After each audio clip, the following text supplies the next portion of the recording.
Muy buenas noches de viernes de buenas compañías.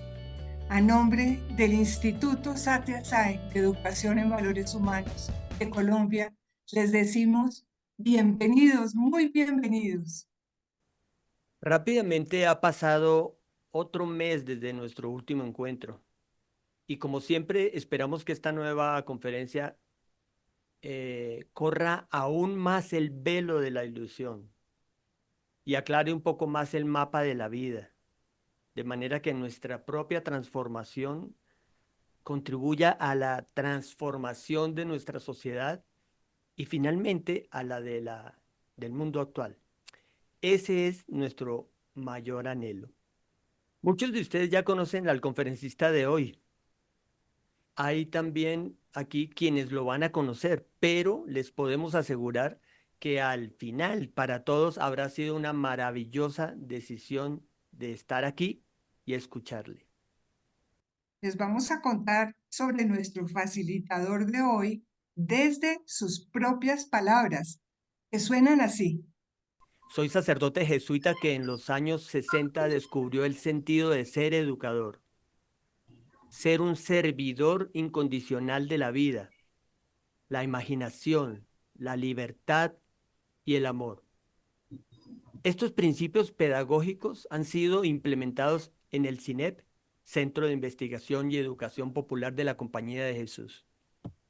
Yo, como me llaman cariñosamente mis allegados, a los 10 años pasaba largas horas contemplando la naturaleza, arrobado por su belleza. Desde hace 33 años soy practicante de la meditación Zen, motivado por las enseñanzas del maestro alemán Alfred Graf Durkheim, hombre que después de vivir en Japón 9 años, descubrió la rama oriental del árbol de la humanidad en la meditación Zen. Desde entonces, soy maestro y guía de la meditación, del ejercicio contemplativo y de la lectura y comprensión de textos de sabiduría. Desde 1992, facilito talleres de apoyo al cultivo de la vida interior. Desde entonces lo llamamos esa comunidad que nos ha acompañado y la hemos adoptado. Esa comunidad se llama Laberinto. Está inspirada en ese instrumento del ejercicio espiritual, caminando. Está ubicado en la Catedral de Chartres, en Francia, desde la Edad Media. La experiencia de estos talleres, sencilla y profunda, base y raíz de la tradición espiritual mística cristiana, provoca el descubrimiento, el cultivo y el desarrollo del potencial de humanidad que todos llevamos dentro e integra las dimensiones del ser humano, o sea, la corporeidad, el movimiento vital, el silencio, la quietud y la respiración. De mi libro, comillas, recuperar la conciencia de sujeto, comillas, deseo compartirles lo siguiente. La meditación se convirtió para mí en el ejercicio que me permitió unirme al tronco y dejar circular la savia por todo mi ser y sentir cómo me transformaba a lo largo de la práctica constante, ininterrumpida. Meditar no consistía en sentarme a hacer algo, sino en sentarme y dejar que algo comenzara a sucederme. Querido Padre J, el Instituto Sathya Sai de Educación en Valores Humanos le da la más cálida y sincera bienvenida a este ciclo de conferencias que se llama La vida y los valores humanos. Solemos decir, Padre, que cada último viernes del mes es de buenas compañías y seguramente con su compartir de esta noche lo vamos a corroborar con creces. Bienvenido, Padre J. Muchas gracias, Agustín y Susi, por esta invitación. Y sin duda, quien va a estar en mejor compañía soy yo, con todo este grupo que está aquí presente en la pantalla. Buenas noches ya en este momento en que oscureció. Me complace mucho estar aquí con ustedes.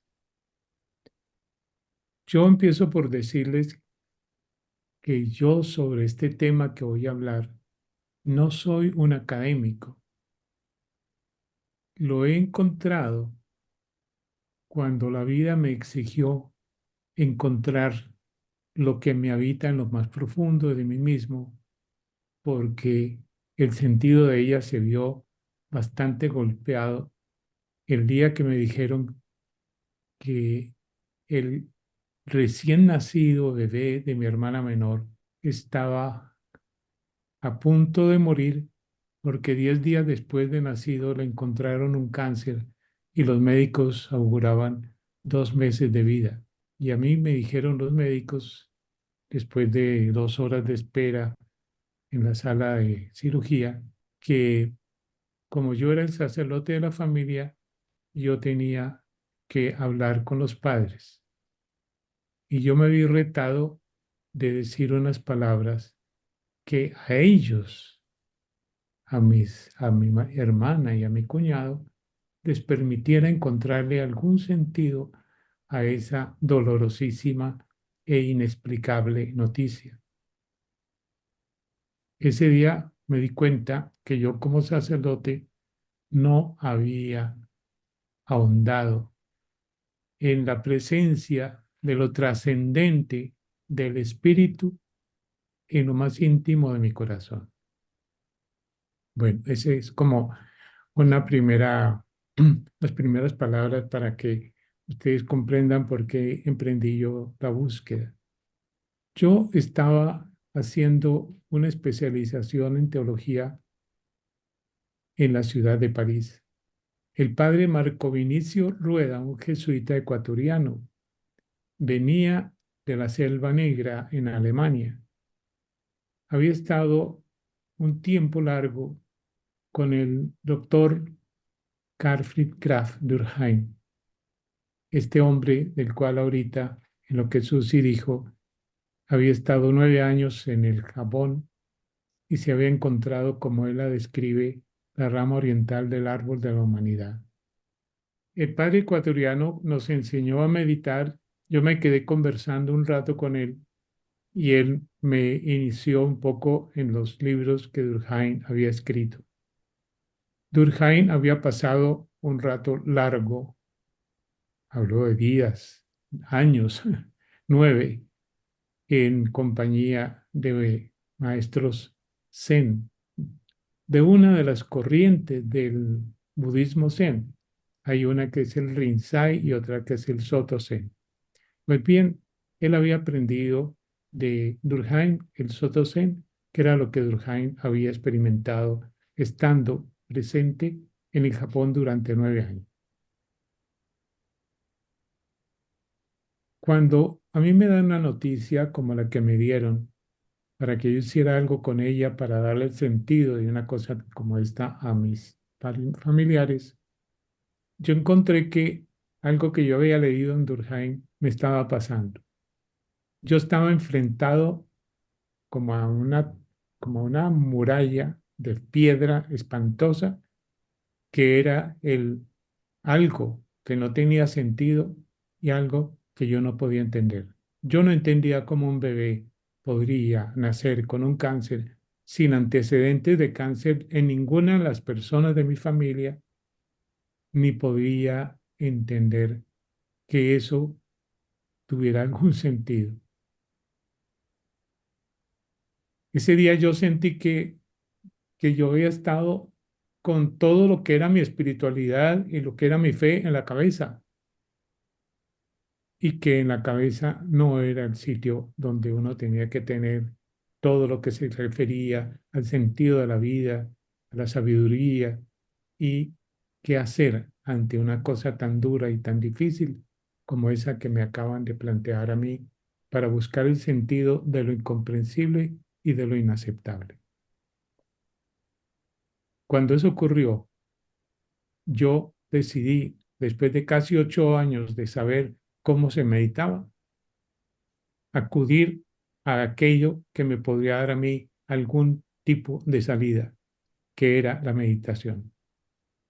Yo no digo algún tipo, la salida que yo creo desde lo que yo había leído que me daría ante lo inaceptable y lo incomprensible. Entonces, yo empiezo a meditar y quiero decirles entonces cómo yo me acerco, primero que todo a la práctica, pero también me voy a acercar lo más posible a la comprensión, no de los libros que hablaban del tema, no de los maestros que habían hablado cosas muy interesantes y muy importantes, los que yo había encontrado, especialmente pues al señor Durkheim. Yo no lo conocí personalmente, pero había leído varias de sus obras. Y entonces yo decidí que tenía que hacer algún contacto con el budismo. Yo tenía que conocer un poco el origen. Y lo primero que yo hice fue hacer un viaje a la India. Y en la India estuve casi 10 días en un ashram en el norte de la India, disfrutando del silencio, meditando, escuchando con dificultad porque yo no hablo inglés las palabras que el Swami que estaba al frente de ese ashram nos compartía todos los días a mediodía. Lo primero que yo pude tener como contacto fue que la India, la que yo estaba conociendo, era una reserva espiritual impresionante de la humanidad.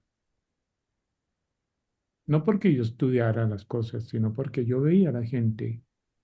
Yo participé en ceremonias a orillas del Ganges, con las que se estaba preparando una de esas fiestas importantísimas que se celebraban cada cierto tiempo, muy parecidas a lo que el catolicismo hace cada 25 años, cuando celebra esos 25 cada cierto tiempo de la venida de Jesús.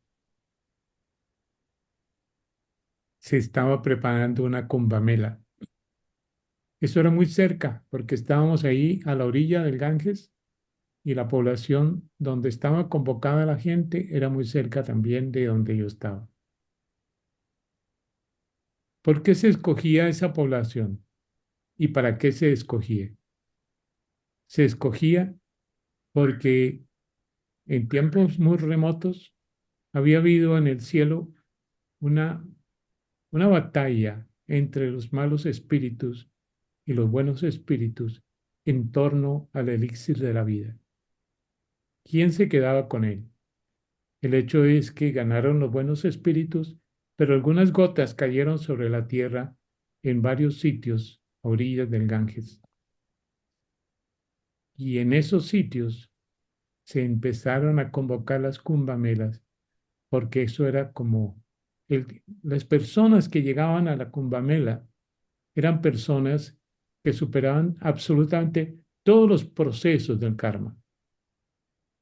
Era algo así como que para los católicos es la, la, la gracia la gracia plenaria, pues como que las fallas y todos los errores cometidos quedan saldados. Esa población donde se estaba preparando la Kumbh-Mela tenía muy pocos habitantes, era muy pequeña, pero se preparaban para recibir 7 millones de campesinos, perdón, 7 millones de peregrinos que iban a llegar allí. Las personas que llegábamos a orilla del río recibíamos una especie de barquitas hechas de hojas con flores amarillas y una vela encendida y la ofrecíamos al río y el río se lo llevaba. A esa altura, muy cerca de las montañas, el río era absolutamente transparente. De ahí yo fui al sitio donde el Buda había tenido su iluminación. En ese sitio se decía que estaba el árbol de Bo, a cuya sombra Buda había tenido la iluminación. Yo llegué a ese sitio y evidentemente el árbol no creo que tuviera los 2500 años de antigüedad, porque el Buda es de 500 años antes de Cristo. Un árbol francamente muy, pero muy anciano. Yo me senté reverentemente como lo hacía la gente, sin tocarlo. Pero yo le dije al árbol, oye, yo quiero tener una hoja tuya. Y a los pocos segundos esa hoja cayó. La ven aquí detrás de mí, ¿la alcanzan a ver? En este cuadrito. Sí, padre. Ahí la tengo. Esa es una hoja que me regaló ese árbol del Buda. ¿Quién era el Buda? Yo encontré que había varias leyendas acerca de quién era él. El príncipe Siddhartha vivía en el palacio de su padre. En ese palacio estaban prohibidas todas las palabras que se refirieran al sufrimiento. Se paseaba con uno de sus mejores amigos, Siddhartha, en los jardines de su padre y escuchó una canción a lo lejos. Una jovencita cantaba una canción que tenía varias palabras que Siddhartha no entendía. Entonces le preguntó a su amigo qué significaban esas palabras. El amigo le responde y dice, esas palabras significan sufrimiento, príncipe. Es eso que tu padre no ha permitido que se diga aquí en el palacio. Cuando el Buda supo lo que había ocurrido y cómo le habían ocultado todo el tema del sufrimiento, resolvió que saldría de palacio en caravana para conocer el sufrimiento, el dolor y el sufrimiento. Su padre no se pudo oponer a eso. Sale entonces la caravana por una hermosa calle adornada, con la gente más linda, con la gente más sana. Uno de los mendigos que habían sido todos llevados, la gente enferma, deforme, había sido llevado a un parque lejano por donde iba a pasar el príncipe, pero uno de esos mendigos se vino lleno de curiosidad para mirar entre las piernas de la gente pasar al príncipe. Pero el príncipe lo alcanzó a ver, detuvo la caravana y se bajó del elefante y persiguió al mendigo. Y el mendigo lo llevó y Siddhartha descubrió de un solo golpe todo el dolor de la humanidad en los locos, en los deformes, en los enfermos, en los más pobres. Y ese día tomó la decisión de que él dedicaría el resto de su vida a buscar la solución al sufrimiento. Se fue para el bosque. Bueno, él ya estaba casado y tenía un hijo, pero se fue para la selva, donde había muchísimos ascetas y adoptó los géneros de vida de ellos. Un día se sentó a la orilla del río y en el momento en que pasaba una barca donde un hombre mayor le enseñaba a un joven que si uno templaba demasiado las cuerdas del laúd, uno podría reventarlas, pero si no las templaba lo suficiente, el laúd no sonaría. Esa fue la primera iluminación que tuvo el Buda, el iluminado. Entonces, recibió por primera vez una taza de arroz, Siddhartha, y comió. Los que tenían como discípulos se escandalizaron y lo abandonaron. Él se adentró en la selva y se sentó. Miren de qué época fue Buda, del 563 al 483 antes de Cristo. Esta es una hermosa imagen donde están alrededor de ese círculo de luz todos los demonios, todos los espíritus, todo lo que son las tentaciones que destruyen y deforman al ser humano, pero allá adentro no entra ninguno de ellos y está en la mano la taza de arroz. Ahí tuvo Buda la iluminación, según la cual él descubre que el dolor es una cosa y el sufrimiento es otra. Con el dolor nos podemos hacer muchas cosas, pero con el sufrimiento sí depende de nosotros. Y que el sufrimiento venía a nuestro interior por los apegos. El apego era la causa principal de el sufrimiento.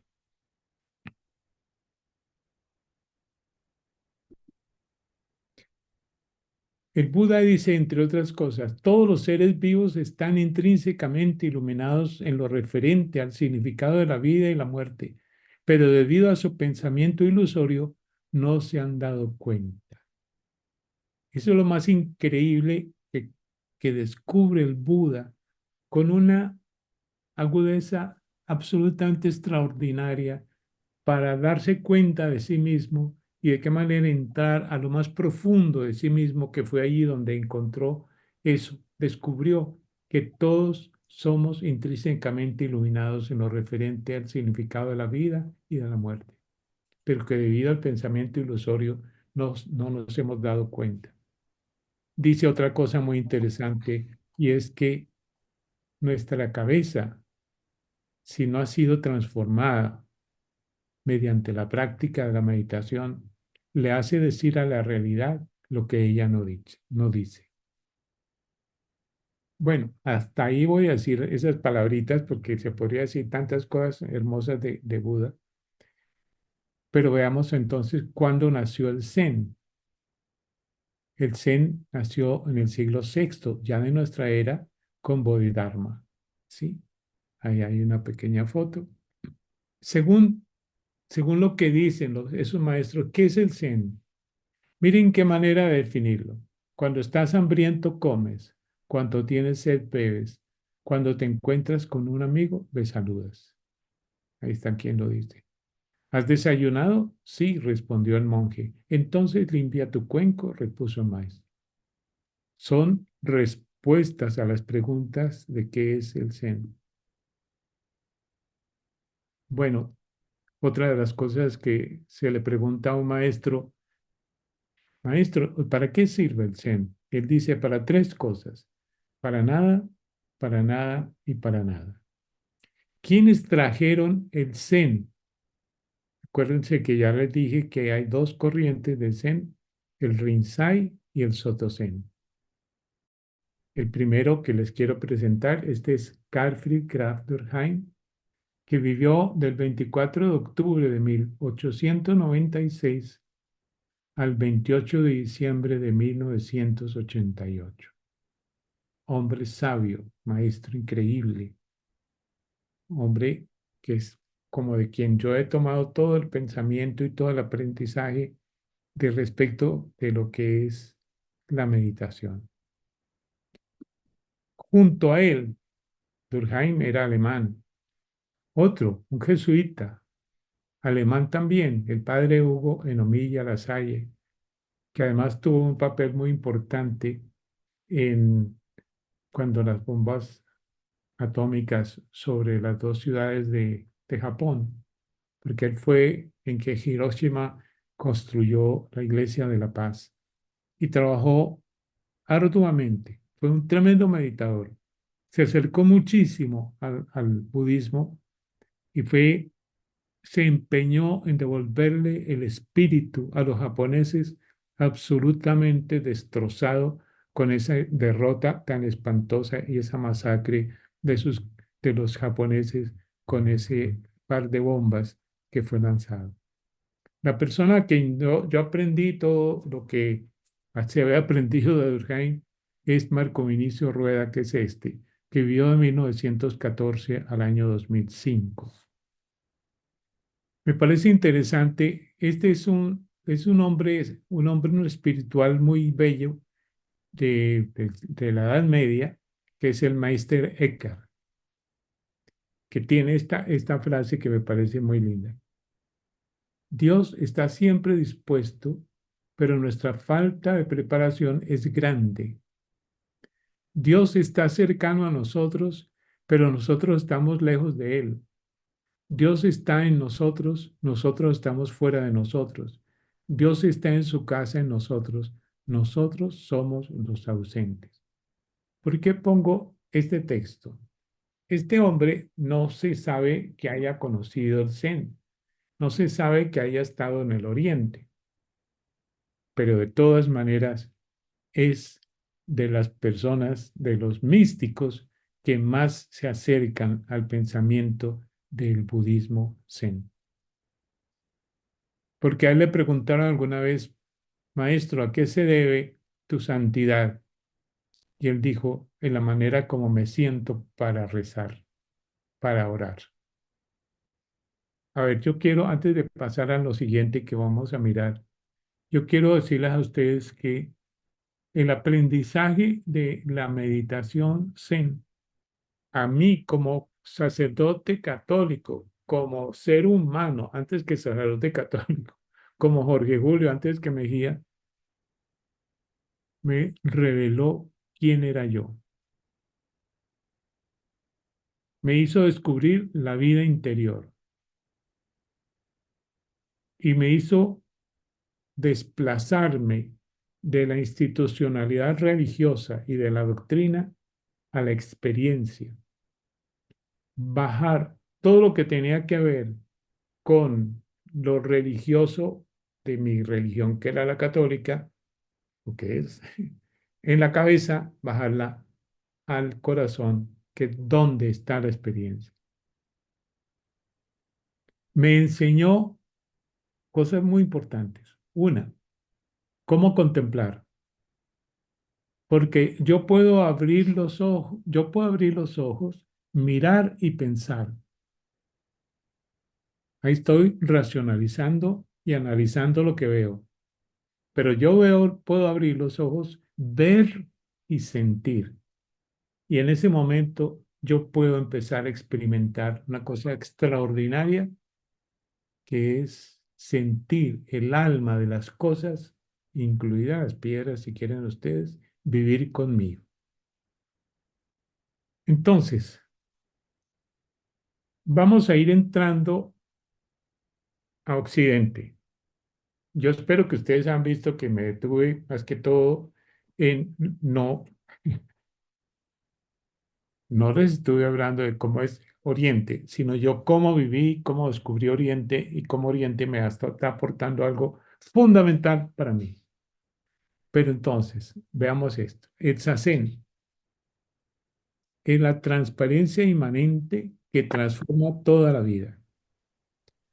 Aquí empezamos a decir palabras que se dicen rápido, pero son poderosas. Transparencia inmanente quiere decir que está dentro y que se transforma toda la vida. Porque muchas personas de nuestro propio medio, muy religiosas, hacen muchos ejercicios espirituales, rezan muchas oraciones, pero se podría decir, y perdonen la expresión, ¿de qué se trata este testimonio que es de un psicólogo que se llama John Welwood? En un texto que se llama Psicología del Despertar, dice, es cierto que me gustaban las ceremonias y la música del cristianismo, la tradición religiosa en la que había sido educado, pero también también es que no me habían proporcionado la menor experiencia práctica que verificase mi espíritu.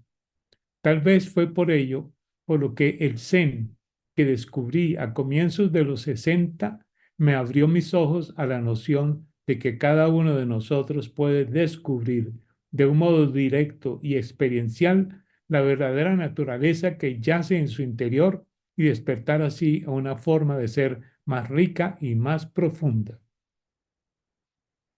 Poderoso el párrafo.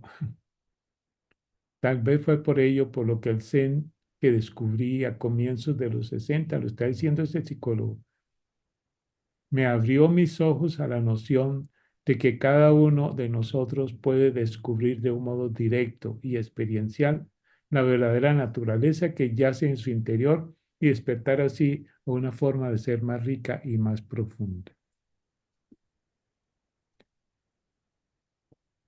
La vida religiosa se caracteriza por la religiosidad muy apoyada por una conciencia racional, por la fuerza autoritaria de fórmulas fijadas por una larga tradición teológica que ocultan el sentido inicial de esas fórmulas.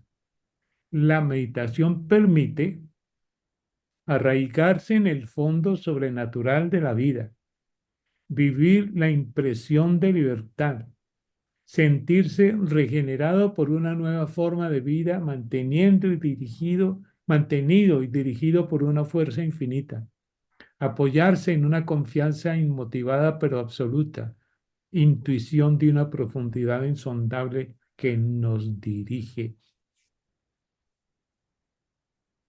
Yo creo que dejo dejar un ratico para que miren eso. ¿Qué fue lo que el Oriente, qué es lo que el Oriente nos proporciona? Arraigarse en el fondo sobrenatural de la vida. Vivir, yo digo que no la impresión, la experiencia de libertad, vivirla, no tener la noción, sentirse regenerado por una nueva forma de vida. Lo importante de esto es que la práctica nos transforma. No pone, como generalmente se hacen en los retiros de tipo cristiano, que a uno le dicen, examine su vida, examine lo que está mal, haga un plan de vida y haga un plan de transformación, de conversión. Y en adelante, lo que tiene en su cabeza como nuevo plan de vida, dele la orden a la voluntad para que haga el favor y obedezca y las nuevas maneras de vivir. No. Aquí lo que se vuelve poderoso es esto, ser regenerado por una nueva forma de vida, mantenido y dirigido por una fuerza infinita, apoyarse en una confianza inmotivada pero absoluta, intuición de una profundidad insondable que nos dirige. El fin, la fórmula fundamental, el fin de toda práctica meditativa es la unidad con el ser esencial. Aquí entran los conceptos de un psicólogo que trabajó mucho la experiencia espiritual del ser humano, que es Carlos Gustavo Jung. No digo que Jung conociera el budismo, que hubiera hecho algo así, pero es muy interesante la manera como él examina cómo somos nosotros. Y él dice que nosotros tenemos una unidad con el ser esencial, que es la fuente que nos da la vida, nos da la energía y nos da todo lo que somos. Esta unidad comprende dos elementos: experimentar la trascendencia inmanente, una realidad trascendente que está inmanente dentro de nosotros y llegar a ser conforme a ese ser. Se trata de una transformación en el cuerpo que se es. Voy a mencionar ahora un personaje que es muy importante. En los últimos años, es increíble la manera como los físicos y los místicos se han encontrado en su lenguaje y en su pensamiento. Un físico de nombre David Bohm, respondiendo a una entrevista que le hicieron sobre qué era lo que hacía posible que este universo fuera ordenado y fuera maravilloso. Él dice, este universo y todos nosotros en él estamos sumergidos en una energía gigantesca, increíble, que tiene dos características, dos cualidades. Una es amorosa y otra es sabia. La entrevistadora, que es una mujer, le dice, entonces eso es Dios. Y le dice, en mi laboratorio no, en mi oratorio sí. En toda meditación se trata de devenir uno con el ser divino que nos habita. A ver, es la naturaleza iluminada que somos. Tengamos presente que el budismo no nombra nunca la divinidad. Incluso hay gente que llega a decir que es que son ateos. ¿Qué cosa? Yo no creo eso. Son tan respetuosos de lo que es la trascendencia y lo que no se ve, sino con el corazón, como diría el zorro al principito. Lo esencial no se ve con los ojos, sino con los ojos del corazón. Entonces, eso que nos da la vida, hay que arraigarse y sentir y conocer y formar el mundo en que vive en conformidad con el ser divino. O dicho de otra manera, transformar al ser humano en su totalidad, trabajar en la metamorfosis de un sujeto que se hace transparente a Dios y que en lo sucesivo vive de Dios. ¿Qué le está aportando esa práctica maravillosa, la que se inventó Buda el día que debajo del árbol de Bo él tuvo la iluminación?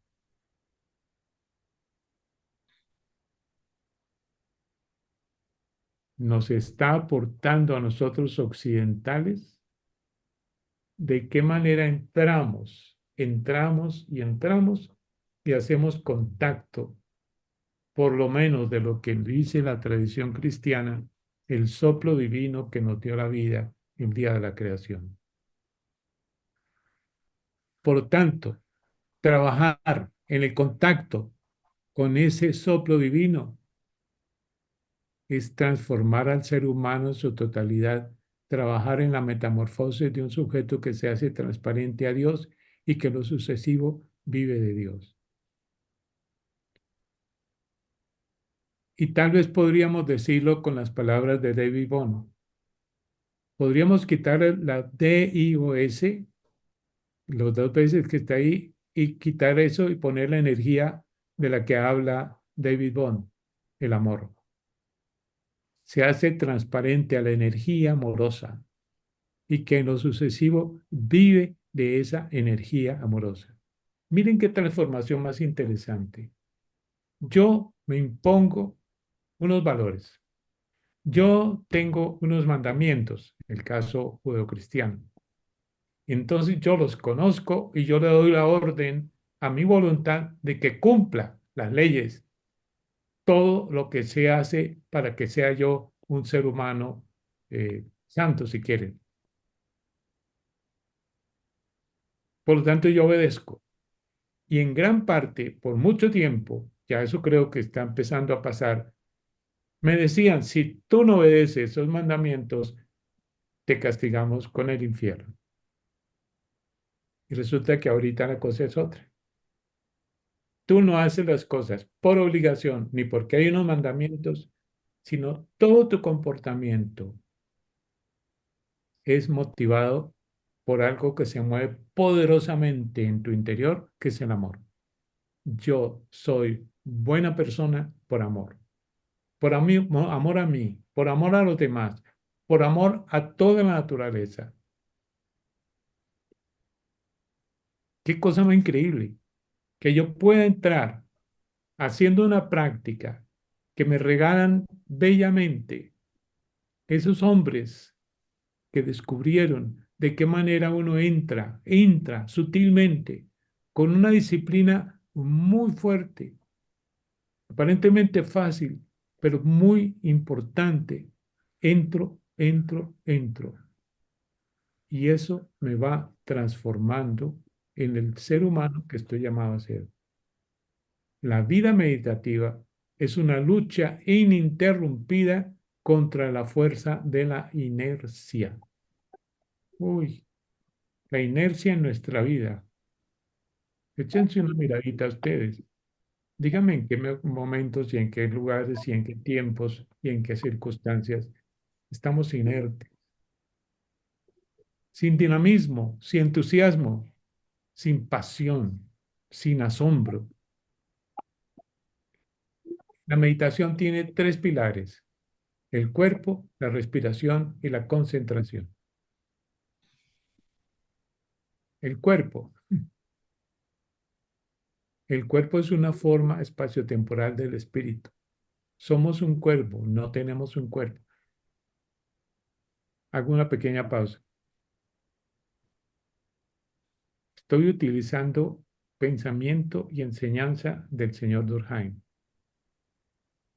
pero he encontrado eso en muchos textos y en muchas enseñanzas, como pueden ser las del Dalai Lama, bueno, como también se encuentra en muchos de las enseñanzas del Buda. Y el cuerpo se le da mucha importancia y transforma por completo la ascesis del castigo que tanto se practicó en la tradición cristiana y se la transforma por la ascesis de la transformación. Y lo primero que hace esa ascesis, es decir, esa disciplina personal y esa forma como yo adquiero unos hábitos importantísimos, no dejando de hacer el ejercicio que me transforma todos los días. El cuerpo se vuelve, mediante la meditación, en un instrumento maravilloso de práctica y transformación espiritual. El cuerpo encarna la medida y modalidades por las que tendemos a expresar o contener nuestros movimientos internos. Revela nuestra libertad, nuestro desasosiego interior y nuestra historia. La conciencia corporal orientada hacia el camino interior debe decidir el ritmo de sueño y de vigilia, lo que se debe comer y beber, así como la cantidad y la forma de las actividades físicas. La actitud del cuerpo, calma, silencio total, porque la meditación es calma y silencio total. Uno nunca se sienta de la manera como se sienta para hacer la meditación, tenso, crispado. No, calma y silencio total. Eso aporta el sentimiento misterioso de participar en un cuerpo cósmico que abarca y sobrepasa los límites de nuestro propio cuerpo, pertenecer al universo. Miren, pertenecer al universo. Calma y silencio engendran una disposición de espíritu que no pueden perturbar los sonidos externos. El jara es una actitud del cuerpo serenamente establecida en su centro terrestre, región del abdomen y de la pelvis. No, esto es totalmente japonés, pero fundamental en términos de lo que es la meditación. Nos hace capaces de enfrentarnos fácilmente y con serenidad a las exigencias del mundo y a las del camino interior. Encontrar y trabajar el centro de gravedad justo, colocarse de pie con firmeza y bien derechos, las piernas un poco separadas, los brazos caen, mirar hacia el infinito. En fin, hay todo un libro escrito por Durkheim sobre el Hara, centro vital, tan importante que fue traducido al japonés. El ejercicio del centro vital. Bueno, permítame, voy a pasar. El segundo movimiento es, es sentarse, ¿sí? Al final de la expiración se establece en la pelvis, apoyarse en ella, porque la respiración tiene un movimiento muy importante que es botar todo el aire, hacer una pausa y tomar todo el aire. Seguramente usted lo conoce muy bien.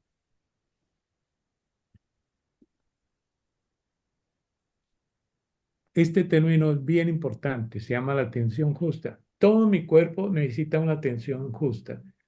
Si mi interior y mi espíritu están perturbados, la tensión será injusta, será crispada. Tampoco se trata de una relajación que yo quedo convertido en una gelatina derramada sobre un asiento. Se trata del tono justo en tanto que persona. Es el buen tono muscular que se aplica al cuerpo que somos. No se trata de abandonarse ni crisparse como por angustia, por ejemplo.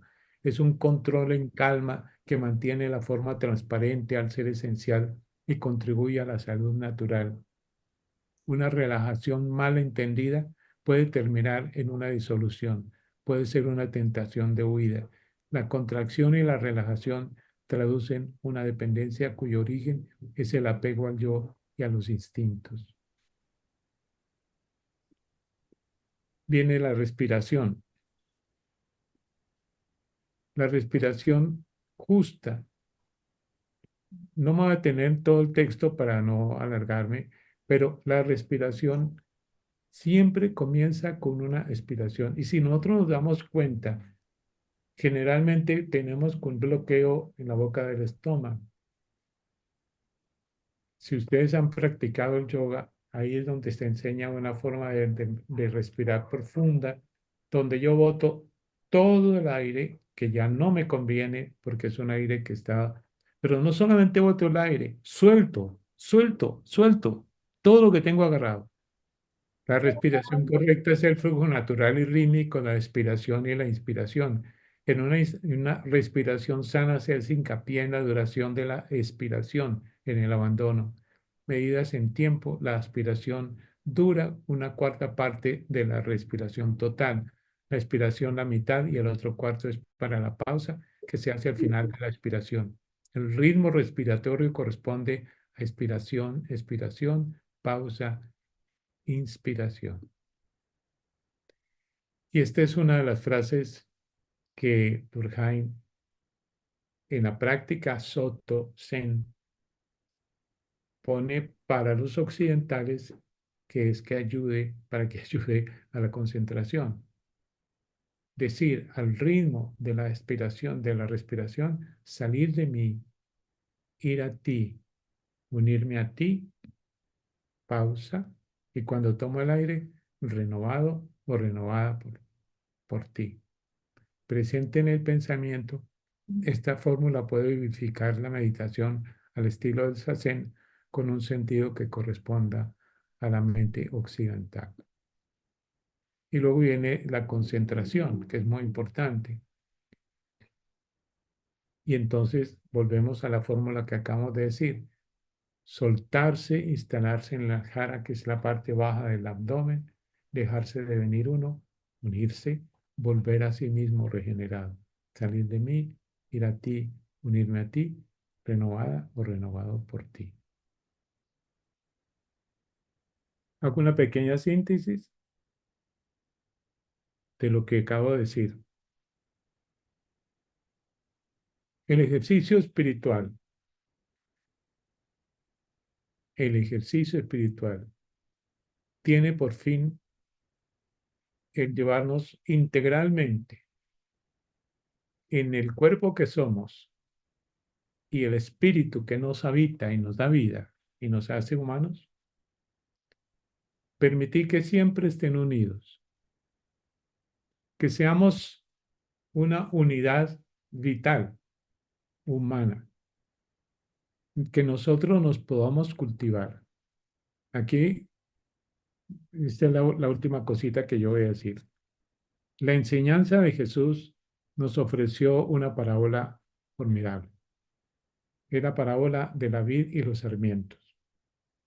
Él dice que evidentemente de esa divinidad que nos habita, que nos creó y que nos hizo humanos, depende de la transformación del tipo de ser humano, de hombre y de mujer que yo estoy llamado a ser. Cada uno de nosotros tiene una vocación, eso es lo que llama el ser esencial.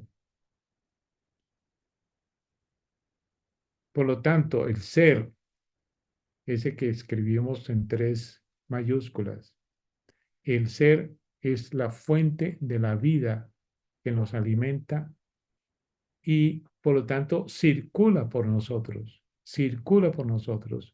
una vida que es el amor, una energía que es el amor. Y ese amor es el que nos impulsa, el que nos lleva al anhélito, que es ese deseo fundamental que nos lleva a transformarnos y hacer posible que todo lo que es nuestra vocación según nuestro ser esencial, el tipo de hombre que estoy llamado a ser, el tipo de mujer que estoy llamado a ser, se vaya desarrollando con lo que circula dentro de mí. Porque yo, reconozco eso que circula, acepto eso que circula, vivifico eso que circula y dejo que eso que circula, como hace la vid, transforme las hojas en verdes, florezca la planta y produzca frutos. Y esa es la imagen increíble que nos da Jesús. El hecho entonces es que ahí hay una cosa fuerte, muy fuerte, que es la unión con la fuente de la vida y el trabajo por transformar, por vivir y transformar nuestra vida interior. Bueno, abramos las posibilidades de preguntas, ¿te parece? Yo vi varias preguntas. Recuerdo una y es, ¿qué es lo que exactamente le aporta Oriente a Occidente, padre? Oriente le aporta a Occidente, en el ejemplo que yo he puesto del budismo zen, un ejercicio que le permite al ser occidental entrar en su interior, hacer contacto con la fuente de la vida que lo habita, que es la divinidad, y permitir que eso lo vaya transformando a lo largo de la práctica de meditación. ¿Quedó claro la respuesta? Y eso me parece a mí que es una práctica que nos transforma en los seres humanos que estamos llamados a hacer, porque nos pone en contacto con la energía que nos habita, que es el amor, que es la que, si se pone, si se cultiva, si se ejercita, nos transforma en los seres humanos que estamos llamados a ser. Sí, hay otra pregunta, padre. Dice, ¿qué sucede si en la meditación nos relajamos tanto que nos dormimos? Pues sucede que nos dormimos y que ahí hasta ahí llegó la meditación. Cuando está haciendo uno la meditación y lo coge el sueño, lo que uno abre es que abre los ojos. Bueno, los ojos nunca se cierran en la meditación. Y mira a la distancia, levanta los ojos y mira a la distancia y luego mira luego de nuevo al suelo varias veces. Afuera, abajo, afuera, lejos y acá. Es posible que eso quite el sueño. La otra solución es que uno, si no ha dormido bien, la meditación puede ser un momento en que uno pueda empezar a tener sueño. Entonces, se puede uno dormir. Y evidentemente dormido no hay meditación. Al contrario de la primera, ¿qué le ha aportado Occidente a Oriente? Occidente a Oriente le ha aportado el comercio, el consumo. Eso es verdad, porque muchas de esas sociedades se han vuelto consumidoras y es muy triste. Pero voy a decir algo que es muy importante, que yo creo que sí, se ha pasado en eso que ha pasado allí. Yo creo que Occidente tiene una tradición mística muy importante. Y yo creo que el momento donde más ha pasado todo eso es el momento en que monjes católicos que conocen bien todo lo que es la tradición espiritual de Oriente, se reúnen periódicamente e intercambian. Yo hice en una oportunidad en Francia una sechín, que es un retiro largo de meditación, dirigida por un monje japonés. Eso se hizo, eso se hizo en un monasterio en el norte de París. Ese monje pertenece a la organización de monjes orientales y occidentales que se reúnen periódicamente e intercambian vida, digámoslo así, intercambian vida. El hecho es que nosotros empezamos ese retiro cuando comenzaba la cuaresma y el monje budista, un monje budista, todas las mañanas, el primer día que era el miércoles de ceniza, bajó con todos nosotros, que éramos 50 personas, a la iglesia del monasterio para recibir todos, incluido él, la ceniza. Después, 2 veces al día, dedicaba un tiempo en que bajábamos a acompañar el canto del oficio de los monjes, con él a la cabeza. Y todos los días que celebrábamos la Eucaristía en la sala donde meditábamos, él estaba sentado al lado del sacerdote que presidía la celebración de la Eucaristía y le ponían un puestico, como una servilletica, porque todo estaba en el piso, y en ese había una copita de vino y había un pan. Y cuando llegaba el momento de la comunión, ahí tienen ustedes Occidente unido a Oriente, aportando, viviendo juntos. Hay un texto que también es muy interesante que se llama Matrimonio entre Oriente y Occidente. Es escrito por un par de monjes ingleses que un día decidieron ir a India y construir un monasterio según la tradición de ellos. Cuando llegaron a la India, se dieron cuenta aquellos que estaban haciendo y cómo así que ellos te estaban proponiendo eso tan fuera de lugar. Entonces decidieron vivir un tiempo largo con la gente en un barrio bastante popular y cuando entendieran, verían qué sería un monasterio occidental en medio de la India. Les cambió el contacto totalmente, pero ellos aportaron lo suyo, lo que llevaban, pero no lesionando las costumbres del lugar donde querían ellos hablar sin aprender la lengua del lugar. La calidad de la conexión amorosa con los otros depende de estar en contacto conmigo mismo. Sin duda, sin duda, porque cuando le preguntaron a Jesús cuál era el principal mandamiento de la ley, dijo, el principal mandamiento es amarás al Señor tu Dios con todo tu corazón, con todas tus fuerzas. Y el segundo es semejante a esto, y amarás al prójimo como a ti mismo. Por lo tanto, la medida del amor al otro es el amor que me tengo yo a mí mismo, que no es un egoísmo. Si ese egoísmo no es amor.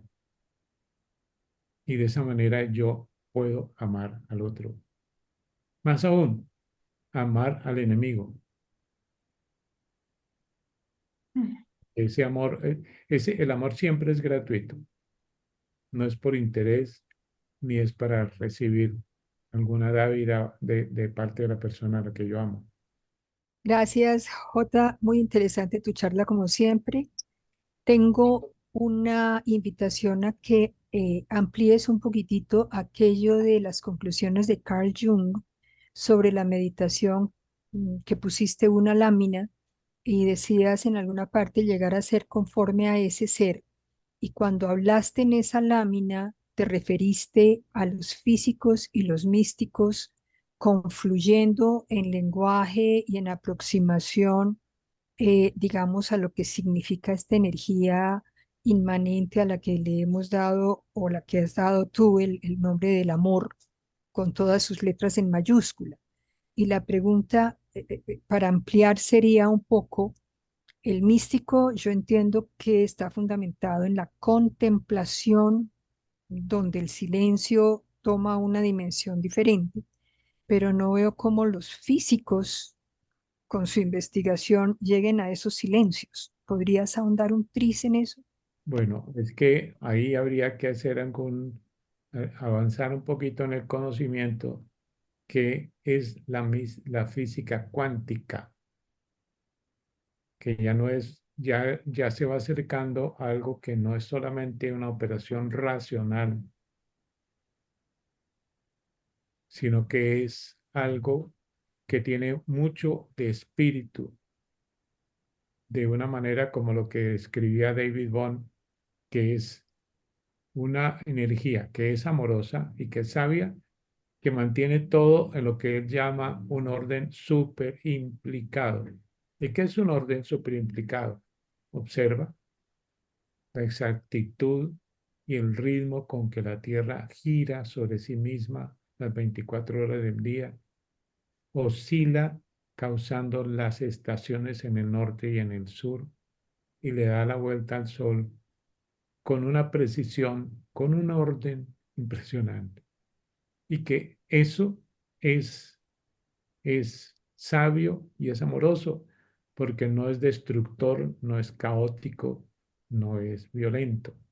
Ok, muchas gracias. Bueno, buenas noches, padre. Buenas noches a todos y a todas. Buenas noches. Gracias. Primero, muchas gracias por compartir esa información y esa experiencia. Padre, yo quisiera ir más a lo práctico.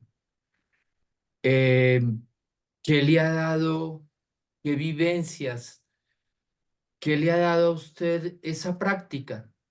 ¿Qué resultados ha tenido?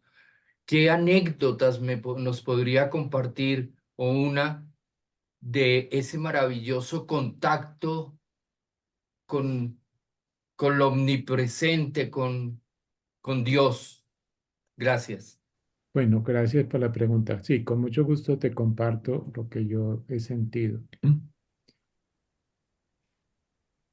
Yo siento que en mí se ha desarrollado una cosa que pasa muy fuerte y muy constantemente en la meditación, es el desarrollo de la conciencia en sus diversos niveles.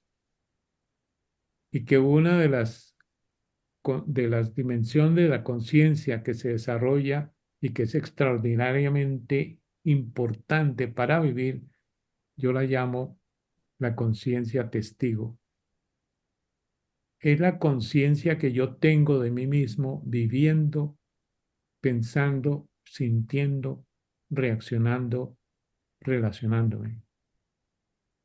Y resulta que la conciencia testigo es esa conciencia de las maneras como yo puedo responder, relacionarme, reaccionar, ¿sí? Ante lo que pasa por fuera. Y la meditación me ha dado a mí que antes de yo responder o reaccionar, como que se abre delante de mí un abanico donde me muestra todas las reacciones amorosas que puedo yo tener ante el estímulo o ante la ofensa, si quieres, que viene de afuera.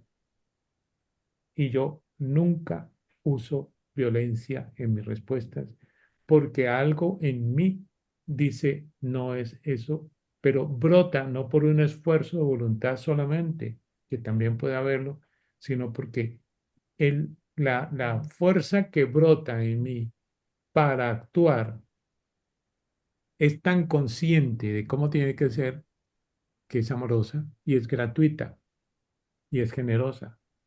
Yo eso lo he sentido. Te pongo otra anécdota. En alguna oportunidad yo volví después de trabajar y tener contacto con cosas muy, muy tremendas en el sitio donde yo trabajaba, que era el centro social del cine. Yo llegué con mi cabeza hecha un volcán. Muchas cosas muy horribles. Y yo dije, yo no me puedo acostar así. Entonces yo me senté a meditar y puse en mi reloj 20 minutos. Y me senté así. Evidentemente que tenía un fin, pero yo no me señalé un fin. Me dije, si estoy así, voy a estar en contacto con el interior, pacificándome, respirando hondamente. Mira, a los 20 minutos yo estaba absolutamente sereno, absolutamente sereno. Yo te digo, increíblemente sereno. Yo decía, Dios mío, qué cosa increíble esto que acaba de pasar ahí. Otra de las maneras es el que, digamos, lo que yo llamaría la sabiduría en la manera de pensar, se aparece, se aparece y conversando con las personas, de repente se me ocurre decirle algo que yo nunca había pensado. también me pasa mucho leyendo el Evangelio, sobre todo el Evangelio, en que yo de repente digo, oye, y ahora estoy como entendiendo otra cosa. Ujú. Por fin, los textos sagrados y muchos textos literarios, sobre todo poéticos, me empiezan a hablar de otra manera, profunda, conmovedora, asombrosa. Bueno, te puse esos ejemplos. Muchas gracias. Eh, Padre, hay otras preguntas. Dice, Ah, eh, ¿por qué en la meditación Zen se mantiene la mirada en un punto fijo? Para que no te distraigas observando y paseando por el salón donde estás y viendo las cosas. El piso debe ser en general de un solo color, porque si no tu cabeza empieza a armar cosas con los dibujos que tenga el tapete o la cosa que tengas tú hacia donde diriges la mirada. Es, es un apoyo para la concentración. Tener primero la mirada, primero para que no te duermas los ojos abiertos. Segundo, para que no te distraigas, están semiabiertos. Pero si los cierras, empiezas a ensoñar, que es como una especie de sueño despierto. La ensoñación se viene y la cabeza te arma una cantidad de figuras y de pensamientos y de cosas. Entonces, ese tener abierto es porque estás despierto y porque estás vigilante sobre cómo estás ahí y que estás presente, porque también en la meditación es poderoso de presencia en el presente, en el ahora. Gracias, Padre. Hay otra pregunta que dice que si la contemplación hace parte de la Iglesia Católica, ¿es diferente de la meditación? La contemplación es un ejercicio que pertenece a los ejercicios de meditación y se manifiesta bueno, es que la meditación, toda la práctica de la meditación se puede incluso practicar con la danza, se puede practicar en la lectura, se puede practicar en el juego. Es decir, la presencia, porque hay un momento en que la vida cotidiana se vuelve un ejercicio de transformación gracias a la meditación. Como que puede haber una meditación que no sea la quietud y el silencio, sino la presencia y estar en contacto con la energía poderosa que a mí me mueve, me establece, me transforma, me hace yo, porque muchas veces no somos nosotros mismos o no nos conocemos lo suficiente. Entonces, cuando eso ocurre, eso es, digamos, la manera como la meditación se extiende y abraza y envuelve tu vida completa. Em, Quisiera preguntar una cosa que me ocupa pues, con mucha frecuencia. Las cosas que he aprendido en este diplomado han hecho que yo cambie en muchas cosas, entre otras en aprender a meditar, que no ha sido siempre fácil, pero también en el resto de las enseñanzas siento que ha habido cambios en mí.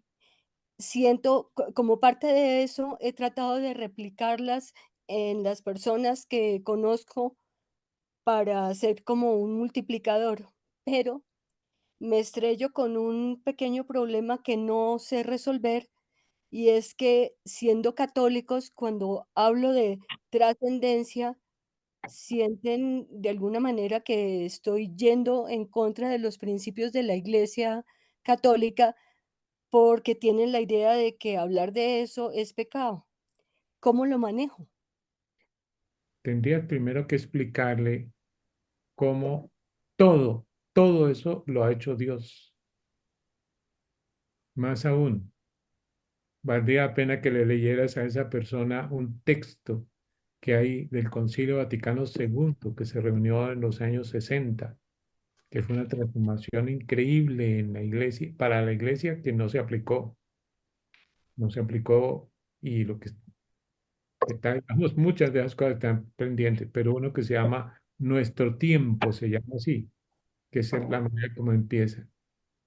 donde dice la máxima autoridad de la iglesia que todos los caminos religiosos conducen a Dios. Todas las prácticas religiosas conducen a Dios. Lo dice la Iglesia Católica en ese texto que se llama Nuestro Tiempo. Primera cosa, habría que decirle a la persona, además decir que la contemplación no es católica, perdóname, pero es, es, eso nadie lo ha dicho. En la Iglesia Católica nadie lo ha dicho. Nadie. Se lo dijo a alguien que le enseñó alguna cosa a ella que tenía ahí como un pensamiento medio raro. Perdón, me refiero concretamente al hecho de trascender, Bueno, que la se trascendencia confunden todavía más. también con reencarnar. No, pero es que trascendencia y reencarnación no tienen nada que ver. Bueno, Trascender es ir más allá de los límites, ir más allá de los horizontes que nos proponemos, ir lejos, ir lejos. Jesús trascendió la muerte resucitando.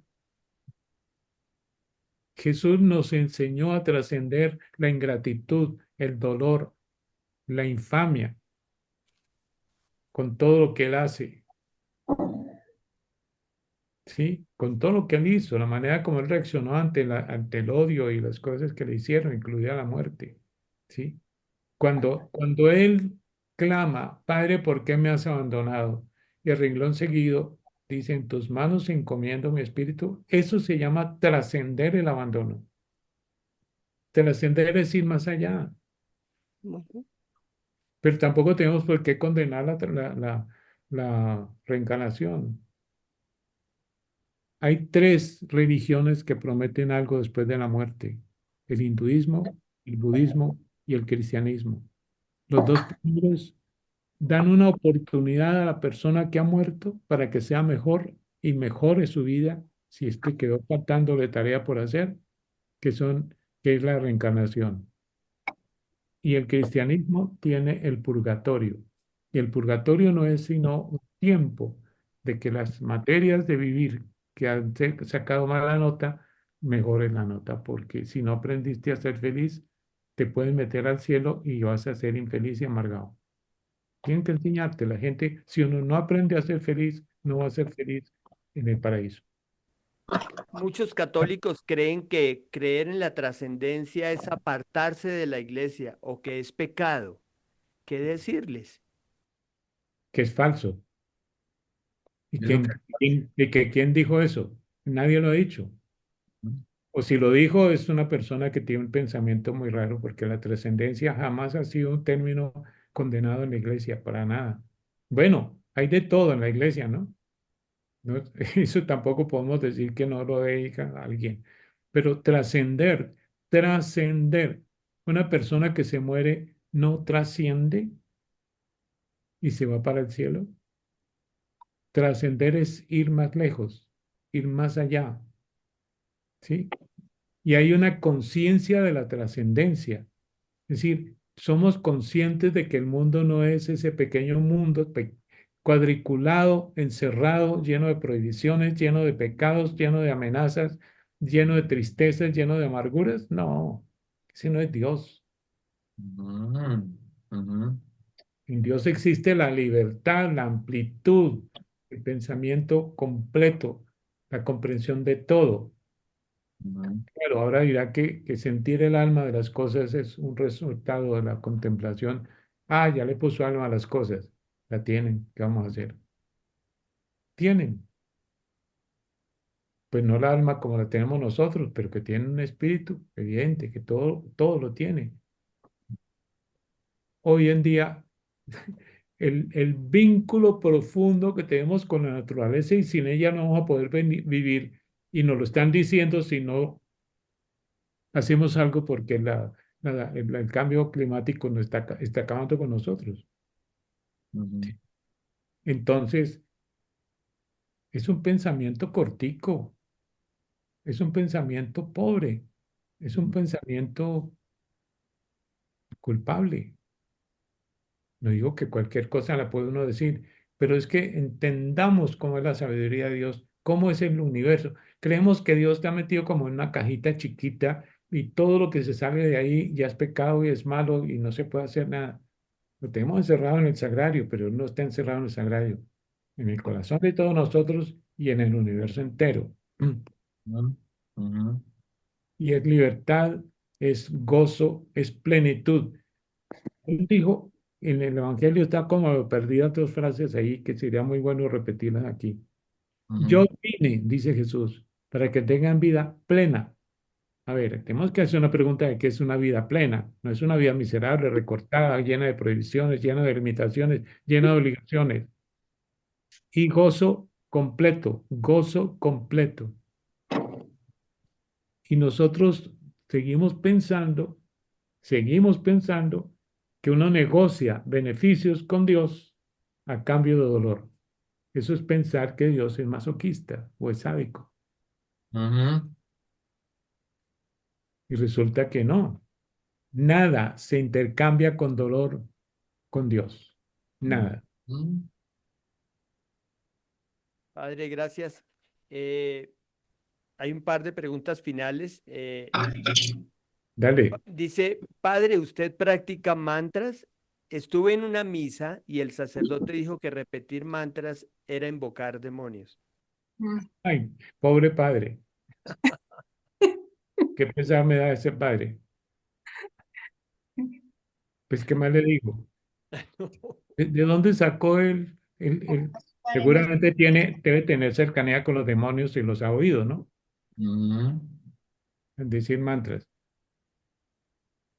¿Por qué no se toma el trabajo de estudiar un poquito, de ver qué es el mantra y de experimentar un mantra para que sepa qué es lo que produce? El rosario es decir mantras. De acuerdo. Es una repetición, causa cosas en el interior. Ujú. Que la palabra es poderosa. Es que es es tan poderosa que es, digamos que fue el apodo de Jesús. Jesús era la palabra de Dios encarnada, Ujú. pero no era una palabra dicha, era una palabra vivida. Un sacerdote me indicó que la meditación, el yoga, no deberíamos practicarlos por lo de las 6 puertas, que es una puerta que abre el mal. Eso no sabía yo que el mal tenía puertas. Estoy aprendiendo muchas cosas sobre el mal aquí. No, mira, el asunto está,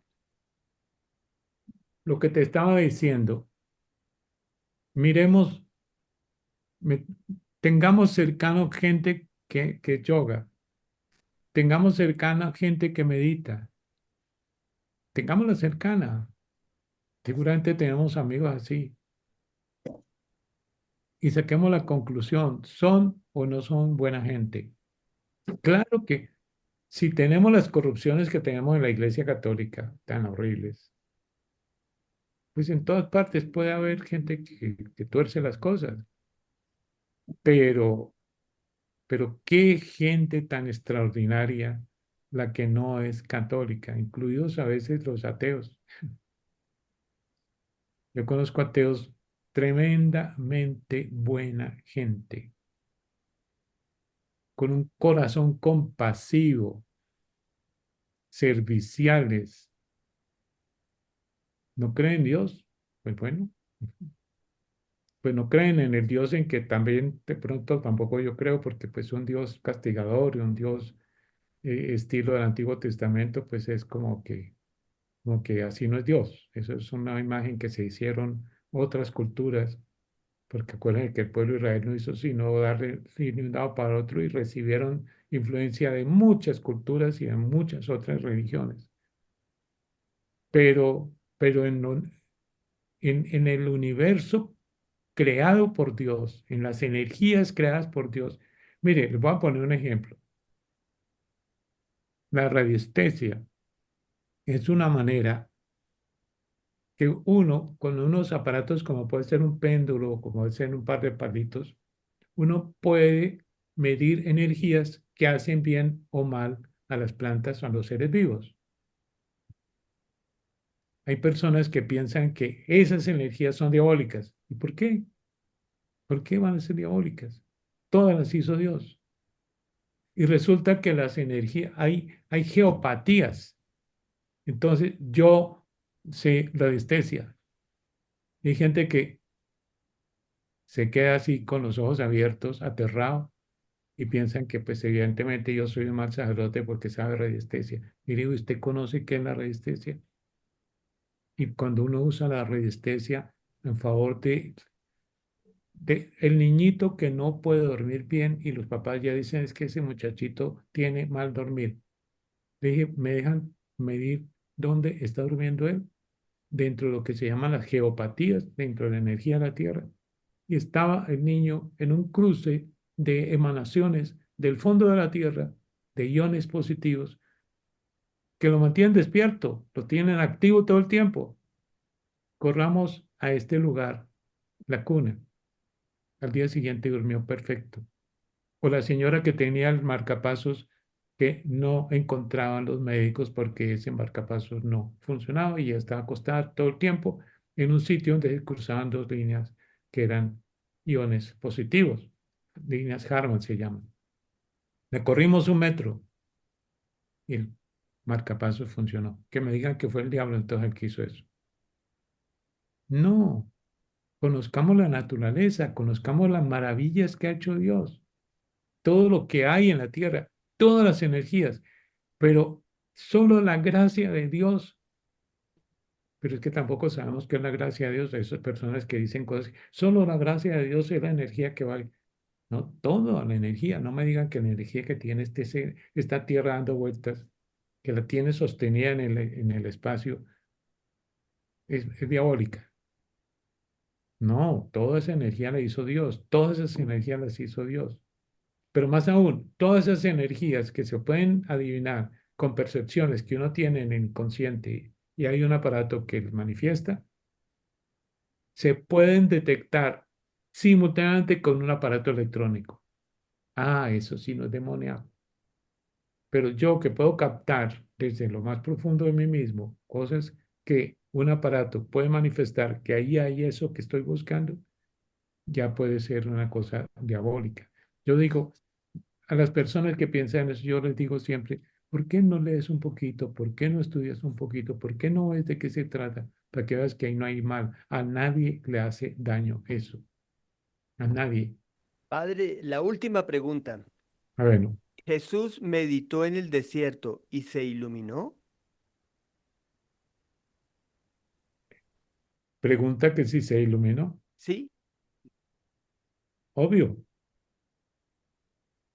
Si no, ¿para qué se fue al desierto? Fíjese qué interesante. Bueno, yo lo llamo iluminación. Jesús no fue tentado sobre los fines de su misión. Fue tentado sobre los medios, porque pervierte los medios y habrás pervertido los fines. Eso genial que hizo Jesús, evidentemente que son las cosas que fueron brotando en él. Porque uno no puede pensar que cuando estuvo hablando con los doctores de la ley en el templo, cuando estaba chiquito, Jesús ya se sabía todo. Ese trajo ya toda la lección aprendida y no fue sino repetir, repetir, repetir lo que ya le habían dicho en el cielo que tenía que decir toda la vida. O Jesús fue encontrándolo y fue haciéndolo porque lo profundo del Hijo de Dios que estaba en ese hombre que se llamaba Jesús de Nazaret iba iluminando, iba diciendo, iba orientándolo, le iba diciendo cuándo era el tiempo. ¿No creen que cuando la Virgen de la cena famosa que se le acabó el vino, hagan todo lo que él diga? Jesús creía que no se podía hacer ya porque también había llegado su tiempo y fue su mamá la que dijo, hijito, oiga, están aquí en una crisis horrible, se le acabó el vino. No es posible pensar que de repente algo que no había pensado Jesús lo pensó y que eso fue una luz que le vino.